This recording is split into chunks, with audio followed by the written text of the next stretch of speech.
Yo, so guys, welcome back to another video. This is a reaction to I investigated the most obese city in America.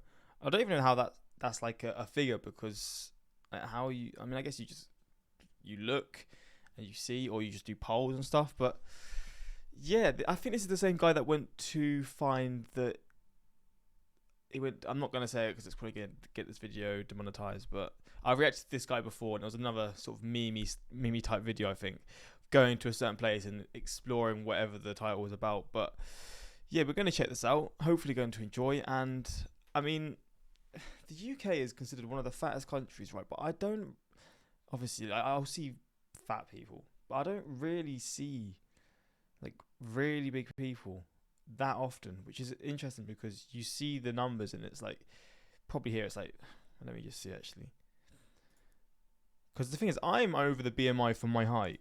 Wait,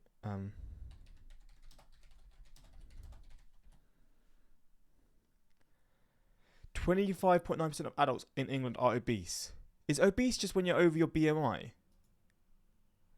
Because I don't see how that's true, because I don't see that. Maybe it's because they don't go out as much, I don't know. Oh, okay, so, and a further 37.9% are overweight. So I'm overweight, but a lot of mine is not fat. But I am over my BMI, which, I mean, I think the BMI is only, I don't know, it goes to a certain thing, but there's levels to it where it's not really, it doesn't really, it's not, I don't know, it's quite an old thing, so I feel like it's just a bit outdated in certain aspects, but like by general scheme, it does make sense, but obviously it doesn't factor in certain different things like fat or muscle or bone density or whatever. But 25.9%. I don't see 1 in 4 people that I would consider obese at all. But again, maybe it's because a lot of them won't go outside. I don't know, but that's just how it is. So with these sorts of cities in the US, or this city in the US, is it going to be like a thing where it's very noticeable person by person, where you'll see and realize, wow, this is the most obese place in the country, or not, we'll see. But yeah, let's jump into this. Links are in the description to my Patreon if you want to see some more of my videos that I react to that I can't post to YouTube for whatever reason. But let's just check this out. Fat people. Over 40% of America is obese, putting almost one of every. I don't think I've ever seen. I probably have, but I don't see people this big. I don't. But like, this is probably to another level, right? I don't know how much this person would weigh, but let's just say they're 170 kg. They're probably what, like 5'3" or something. 180 kg, 160 kg maybe. Every 2 Americans at extreme risk of heart disease, diabetes, high blood pressure, cancer, and death. But I wondered, why are Americans getting so fat? So I drove to McAllen, Texas, the fattest city in America, 6 years in a row, to see if I could find any answers. But is the food really that good there? First, I needed some breakfast. What a burger. What do people usually get for breakfast here? Number 21. Okay. So people usually get this for breakfast. Yeah, it's very popular. 980 calories. Really? Yeah. All right, McDonald's breakfast. Yeah, the guy in front of us is a pretty big dude. 980 calories in a breakfast. I mean, it's a fast food breakfast. But I'm trying to gain weight, and I struggle a bit. But 980 calories would make it a lot easier just for one meal. Dude, what did the last guy get? I'll get whatever he got. He got a bacon, egg, and cheese and a sausage. Thank you. Calories in this meal, it's probably 1,000. Breakfast number 3. Menu's looking fattening. Would you like to try the loaded breakfast? Is that what a lot of people get? Yeah. All right, Loaded breakfast? for you. After scarfing down a fattening 1,000-calorie plus breakfast an average American might eat on their way to work, I wondered if the local restaurants here were any healthier. What do people typically get here for breakfast? Dave's breakfast. 2 eggs. Dave's breakfast? Yo quiero uno, por favor. Syrup. Pancakes. Sí, un poquito, sí, sí. It's a big old breakfast. My God, it's like a fried bomb of goodness. We got pancakes, sausage, bacon, eggs, this and that. My guess is probably 3,000 calories right here. What? Caramel. That's wild. With the local restaurant's breakfast here no better than the fast food, I went to the nearby mall to ask the locals here why all the food down I've just eaten breakfast as well, so watching this makes me feel sick because I'm so full right now. here is so fattening, but I found this instead. I'm not sure who's renting these, but you have giant scooters, so you gotta be lazy as hell to not even walk. All right, I'm renting one. Wait, you can just rent scooters around the mall? What? I cannot believe this is real. Let's interview the locals. Do a lot of people rent these scooters at the mall? Yeah. Yeah? Is this like a McAllen specific thing? Yeah. I do feel like Nicocado avocado right now, I'll be honest. Cruising on a scooter built to help morbidly obese people move around the mall. I thought I was in Wall-E for a second. But the question was, do you know why McAllen's the obesity capital? The food, Okay. and they don't walk. Why are people so big? People like to eat junk food like chips or McDonald's and all that stuff. And then, out of nowhere, I met this guy. Yeah, do you have any thoughts? Yeah. All right, let's hear it. What's your name? David. David, how you doing, David? Good, I'm a children's book author actually. Okay, tell me about it. What's going on? Can I have you guys record? Un momento, por favor. It's to help the nation.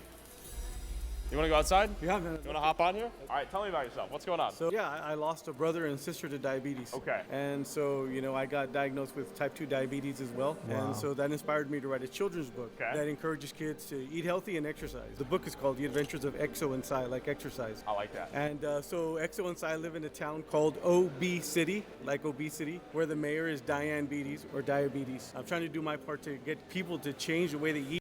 What are the chances of meeting someone like this? That is incredible. Do you have any places maybe you could show us around here at McAllen? Of course, yeah. Yeah? I'd love to. Yeah, you're a blessing. No, you guys seriously are a blessing, man. Right on. So David agreed What the? Even the security are on flipping wheels. What the hell? to show me some of the reasons and places making the people of McAllen so fat. Okay, so from birth to adulthood, why are people getting fat out here? It's the food, it's the Mexican culture. It's like at the start of every good Mexican dish is a good handful of lard. I'm not joking with that. Refried beans, rice, tortillas. Then you got that mentality where, you know, you have to finish everything on your plate. This is, see right here, this is, you can see all those pastries right there. And We got a ton of pastries here. yeah. This is a diabetes speed run, right? Oh yeah. Look at that right there. This place truly is obese. Like, Over 40% of the population down here in the Rio Grande Valley is either diabetic or pre-diabetic. Wow, that is so scary. look at that. Let's see the tacos here. Let's see the Something tacos. someone might eat for lunch here. Oh yeah. Look at the calories. God damn. How you doing? Just asking. Yes, what's up? What would you guys do? Oh, we're filming a documentary about obesity in America, and we're showcasing the tacos here as a prime facilitator of obesity and in turn premature death. Fucking hell, she's like, nah, turn this off now. But we'll be quick. That beef fajita taco has close to 1,000 calories right there. Got it. How about we just straight up? Made it to a panaderia. Panaderia, they just serve a lot of Mexican bakery goods. And you'll notice one thing too. No calorie count out here. EBT, the SNAP also. So you can imagine, you know, the government's allowing people to come and use food stamps They to come accept in. EBT here. Yeah. Government is funding diabetes and obesity. Are you ordering here? What are you getting? Concha, two conchas. Tenemos una investigación diabetes in McAllen. Diabetes, but I ¿Tú tienes control. diabetes? My daughter and my grandson Sí. want concha there. Sí. She has diabetes and she's buying the product. I can't get over how like there's such a high level of diabetes here. I don't know what the average is in the UK in general, or even in the US in general, just around the world. But 40% in a town, every 4 in 10 people you meet will have diabetes. That is. Yeah, she's buying it, I think, for her daughter, her granddaughter. Yeah. I doubt it. She's probably gonna have a snack of that too, right? Yeah, maybe. Where should we head to next? Maybe a taqueria? Okay. Vamos! For a papa taco. Every variation of taco imaginable. I'll try un birria. Gracias. All right. Exceso calorías, exceso azúcares. Yeah, that's nice. That hits. Big old bite. I gotta say, I am mind blown because it's so tasty, but I know for a fact this is like 1,000-calorie nuke. And after experiencing this fattening food firsthand, David invited me to his house to show me the reason he's so passionate about all this. But as an experiment, I wanted to see if I could snag food at the drive-thru in less than 60 seconds on my way over there, proving that fast food is too easy to get your hands on, thus making America fat. Just to show you how dangerously quick fast food is, I want to see if I can get my fast food order before I share with you this video's sponsor, Raid Shadow Legends. Hello. Can I get one McDouble, please? That'll be it. The free-to-play mobile game with over 80 million downloads, insane 4th birthday, made almost 4 years ago. Getting his And ads? better, adding more and money? more. Yet, click the link in the description or scan the QR code here to get epic bonuses like Talia the Chick. the description to download Raid now. I got my order in almost 1 minute. Ridiculously actually did. fast and way too convenient, thus leading to a nation full of obese people. After proving food is too accessible in America, I had made it to David's house so he could show me why he's so passionate about destroying obesity. Started doing it for these two people right here. That's my brother and sister, Mary and Henry, who passed away. Yeah. From diabetes. So I don't want anybody to have to go through what my family's had to go through, losing a brother and a sister, having another sister go blind. It's a really tough thing to see with the people that you love most. Eat healthy, exercise, and good things are gonna happen. Okay, America has hope. America does have hope. After seeing obesity kill David's family, I flew to Florida to meet a guy named Mark who was on TLC's My 600 Bruh, mate. Pound Life and weighed Imagine how demoralizing that is, man, living like that. over 700 pounds. At the end of the show, he lost 200 pounds, and the doctor told him the only way he could lose more weight was to get a stomach reduction surgery. We're in Orlando, Florida. We're meeting up with Mark, see what a day in his life looks like. Right now, he's 487 pounds. We're gonna see what got him here and what advice he might have for others. Yeah, how you doing? So your name's Mark. Mark, yes sir. You were on the show, My 600 Pound Life, on TLC. Right. You lose 184 pounds, you go to the doctor, and he says, hey, now you're at the point where we want you to do the weight reduction surgery, right? Yeah, did everything the doctor asked. I lost weight. He's like, okay, cool, you're approved for surgery. It's like, well, hold up. I'm kind of feeling this right now. Let me do this. He's like, okay, we'll go again. Go lose another 50 pounds. And I lost like 40 pounds. You know, it's like, okay, cool, great job. Let's get you into surgery. And the surgery is a stomach reduction surgery? Yeah, they cut your stomach. Okay. He said I have a 5% chance with the surgery and a 0% chance without. Okay. And I knew that my f***ing work ethic alone could eliminate that 5% gap. So, Sure. f*** you. When did the weight get put on? The f***ing pandemic broke me. Okay. And this is where everything goes to shit. This is it, man. Okay.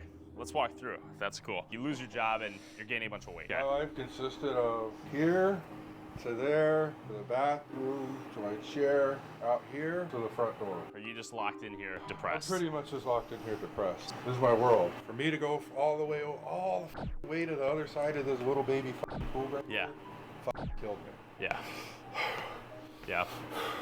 So this is the graveyard of bad memories right here. This couch. This is where life was for a long time. Yeah, I used to be an athlete, man. Yeah. I could do the splits now. Can I see? What? God damn. But I wanted to understand how Mark got How the flipping hell you done to that? 700 pounds in the first place. Can we pull up DoorDash? This is the COVID depression menu. We got McDonald's, 7-Eleven, McDonald's. 2 sausage biscuit, 2 sausage McMuffin, Sure. hash brown, Dr. Pepper, that's f***ing breakfast. Wendy's, Wow, that's breakfast flipping hell. Baconator, then a Baconator combo. You get the Do you- Man, I couldn't. This is why I can't gain weight because I physically couldn't eat that much bad food, man. It would make me feel flipping terrible. Two of them. Little Caesars pizza. And this is all on the same day. Yeah. What the hell, man? Oh my days, how? I just couldn't do that. I couldn't. I'd feel so ill. I had McDonald's once and I feel terrible. As So soon you as wanna they be on the show? contacted me back, I was like, all right, it's time to go to work. Got it. Going to work at the time was literally me. One. Basically, Mark is saying that when My 600 Pound Life asked him to be on the show, he knew he had to get healthy or he was gonna die. As I get up and I put on my shoes, socks, head out the door, I go to the gym. This is my breakfast right here. I'm not trying to lose guy. 50 pounds to look good on a vacation. I'm fighting for my life. You tell somebody laying in a hospital bed that if you work hard, you're determined, and you stay consistent, you can change your life. I guarantee you every single person would stand up and fight to do that. So I went to the gym with Mark to experience an average day in his fight to become healthy again. Drove by 8 times, took me the 9th time to come in. The other day at the office. Let's go, Mark. Prove this. Holy. I'm gonna pass it. Gassed after Mark's workout, I had a lot more sympathy for what he goes through on a daily basis. And as Mark and I drove back to his parents' house, Mark did something he thought he'd never be able to do again. What's up? I don't think. Oh, seatbelt? Yeah, I don't think it's gonna fit on me though. 6-minute drive. Okay. I haven't worn a seatbelt in years, bro. Actually? For real, yeah. All right. For real. That's kind of great. Kind of feel almost normal. Hell yeah, man. Don't give up, man. With the click of Mark's seatbelt echoing in my ears, I realized that if a 700-pound man can turn his life around, then so can America. That is brutal, man. Fuck me. That was a nice ending. That made me happy because he's actually really trying to make a change, and that's the best you can really say and the best you can do. Mark is such an inspiration. Losing weight is such a huge mental challenge, and he stood up to it, literally. The man that wrote the children's book is honestly so creative. Yeah, these stories are cool, man. These stories were cool. It's just so fascinating how this is just how some places are. Such a different world, man. But yeah, at least people are trying to make a change. And I guess when you're living in a city where the food there is just so bad, even if you're trying to eat well, everyone's going to have a bad day where they just want to eat and pig out and whatever. Just so happens that if you're living here, you're going to pig out and it's just going to be even more calories than the average other place. But it's a mixture of people's life choices and also the areas that you're in, because if the food and in the place that you live is just terrible, that's obviously not going to help. But yeah, hopefully you enjoyed this reaction, and let me know some other videos like this you want me to see, and until next time, like, subscribe. Peace.